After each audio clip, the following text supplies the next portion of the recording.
Hello, I am Aaron Rusinski, and I am doing the biography and PowerPoint on William Sherman, a great general for the Union Army. On February 8, 1820, in Lancaster, Ohio, William Sherman was born. He had 10 siblings, and his father, Charles Sherman, worked as a lawyer and as an Ohio Supreme Court justice.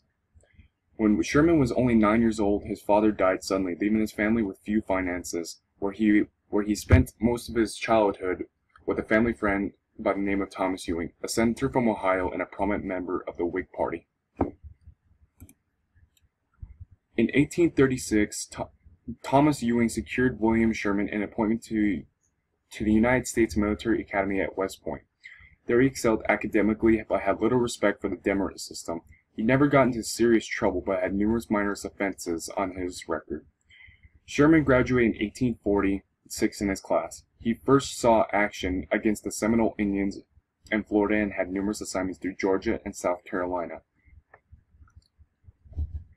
William Sherman's military career was anything but successful. Unlike many of his colleagues who saw action during the Mexican-American War, Sherman spent most of his time stationed in California as an executive officer. Later in 1850, he married Eleanor Boyle Ewing, the daughter of Thomas Ewing. With his lack of combat experience, Sherman felt the U.S. Army was a dead end for him, thus where he resigned in 1853. He stayed in California during the gold rush, but later that ended for him in 1857 due to the panic. He settled in Kansas to practice law, but was unsuccessful with that as well. After the firing on Fort Sumter, William Sherman decided to go back into the military. In 1864, he was appointed colonel in the 13th U.S. Infantry and was assigned command of a brigade under General William McDowell in Washington, D.C.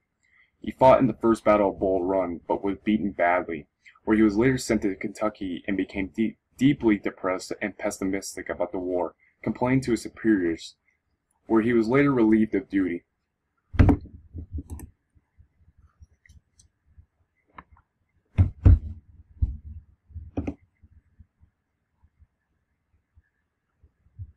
In mid-December of 1861, Sherman returned to services with Ulysses S. Grant, going on countless missions with him, where eventually Ulysses S. Grant and him had a mutual respect for each other, growing a lifelong friendship together. Especially when those two were attacked on April 6 on the morning of 1862, where they drove off many Confederate troops, which led to a counterattack, completely scattering their troops. Later in the September of 1864, William Sherman took over 60,000 men with him and burnt down Atlanta, beginning his 60-mile journey to Georgia, breaking down the defenses and completely crippling the Confederate. William Sherman did end up surviving the Civil War and later retired in February 1884. Where he lived in St. Louis and then ended up moving to New York in 1886. He ended up having 4 children, and they were all successful. Later in 1894, February 14th, William Sherman ended up dying.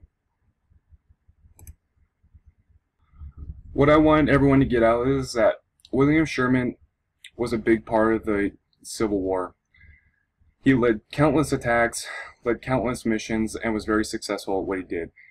Him and Ulysses S. Grant, with their smarts and wits, they were able to combine that to defeat the Confederate and then eventually end up freeing the slaves.